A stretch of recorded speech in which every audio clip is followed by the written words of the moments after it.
मेरे जीवन का अनुभव यह कहता है कि इंसान जानवर से भी गया बीता है। मैं एक गरीब परिवार में पैदा हुआ। मेरे पिता उच्च शिक्षित थे, लेकिन उनका जीवन देश और समाज के लिए समर्पित रहा। सभी मित्रों को नमस्कार। आज एक वयस्क पुरुष ने अपनी पीड़ा को हमारे साथ साझा किया है।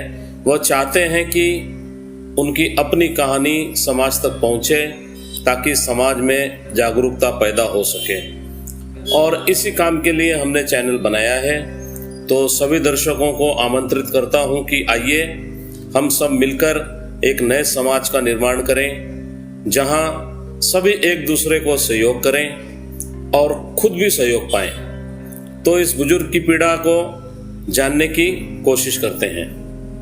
वो कहते हैं कि बात 1942 की है। भारत छोड़ो आंदोलन में मेरे पिता ने अपने क्षेत्र का नेतृत्व किया था। आज़ादी के बाद भी उनकी प्राथमिकता समाज सेवा ही रही। इसके चलते मुझे और मेरे परिवार को बहुत कष्ट झेलना पड़ा। हम 4 भाई हैं। बड़े भाई की जॉब जल्दी ही लग गई और वो अलग हो गए। बाकी बचे हम 3 भाइयों को बड़े भाई का कोई सहयोग नहीं मिला। मैं पिताजी के सहयोग से जैसे तैसे ग्रेजुएशन कर पाया और ईश्वर की कृपा से सरकारी नौकरी पाली। इसके बाद मैं अपने बाकी बचे 2 भाइयों के जीवन को बनाने में हर यथासंभव मदद करता रहा। भाइयों को पहले पढ़ाया।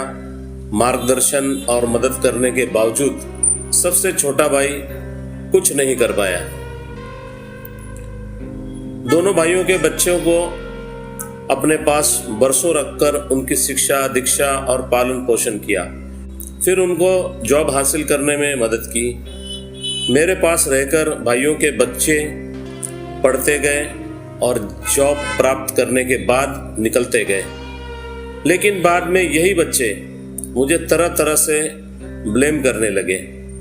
मेरे एक भाई का बच्चा तो शादी करते ही पत्नी के प्रभाव में आ गया और मुझसे सारे रिश्ते खत्म कर लिए।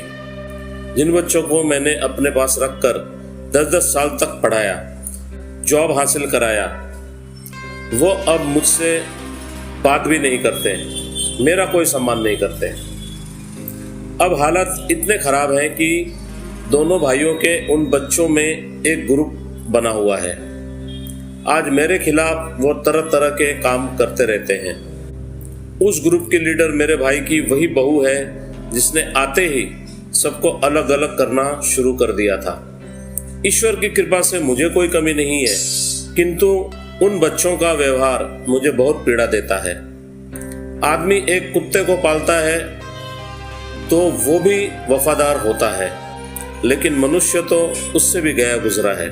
कभी कभी लगता है कि भाई भतीजों की मदद करके मैंने अपराध तो नहीं किया है।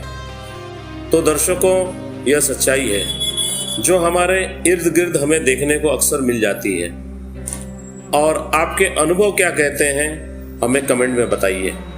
आपके पास भी ऐसी कोई अनुभव भरी कहानी हो या कोई पीड़ा हो जिसे आप लोगों तक पहुंचाकर जागरूकता अभियान में शामिल होना चाहते हैं, तो हमें अपनी पीड़ा या अनुभव ईमेल या व्हाट्सएप के जरिए हम तक पहुंचाएं। हम आपकी पहचान गुप्त रखकर उसे प्रकाशित करेंगे। इस अभियान से जुड़े रहना चाहते हैं तो कमेंट में अपनी प्रतिक्रिया जरूर दें, और वीडियो पसंद आई हो तो एक लाइक और सब्सक्राइब कर दीजिए। इससे हमारा हौसला बढ़ेगा ताकि हम भी इस अभियान को अपने मुकाम तक पहुंचाने में सफल हो। आज के लिए बस इतना ही।